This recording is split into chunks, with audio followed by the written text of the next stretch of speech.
বন্ধুরা, আমার চ্যানেলে তোমাদের সকলকে স্বাগত। আজ আমরা ক্লাস 4 এর রায়ান মার্টিন প্রশ্নবিচিত্রা থেকে পরিবেশের প্রথম পর্যায়ক্রমিক মূল্যায়নের 10 নম্বর স্কুল সলভ করব।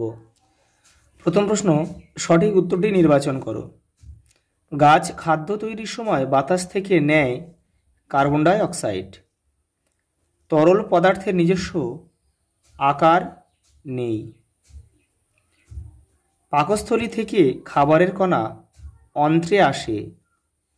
শিশুর দাঁত উঠতে আরম্ভ করে 6 মাসের পর থেকে। পাহাড়ে দেখা যায় ঝাউ গাছ। বালি হলো জড় পদার্থ।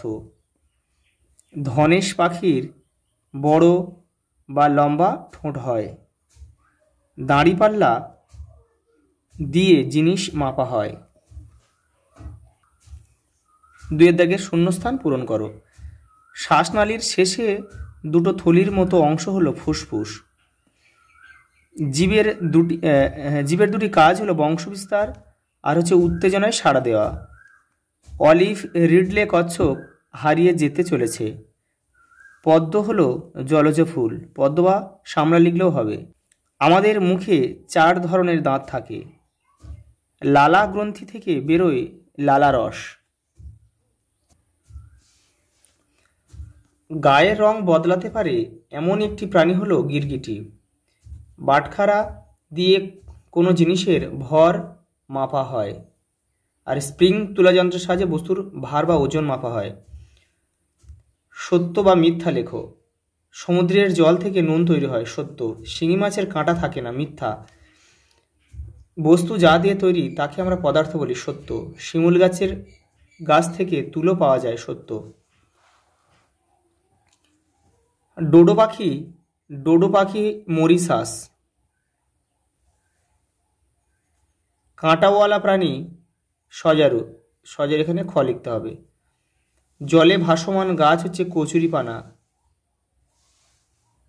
আর হাঁস লিপ্তপদ প্রাণী, এখানে ঘ লিখতে হবে।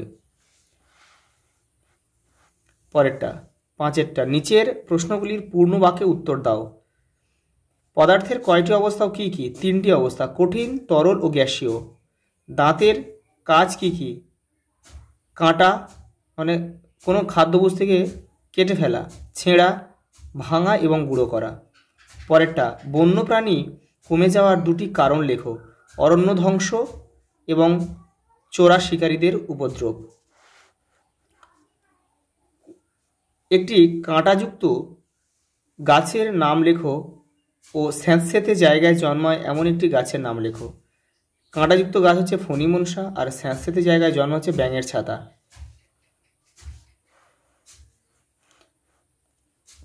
6 দাগের, মিশ্রণ থেকে উপাদান আলাদা করার 2টি পদ্ধতি উদাহরণ সহ লেখো। হাতের সাহায্যে পদ্ধতি 1 হচ্ছে হাতের সাহায্যে, যেমন চাল থেকে কাঁকড় বেছে ফেলা। আর পদ্ধতি 2 হচ্ছে হাওয়ার সাহায্যে, চাল থেকে তুষ বের করা। ক্ষয়েরটা, আমাদের মুখে কত রকমের দাঁত আছে ও কি কি?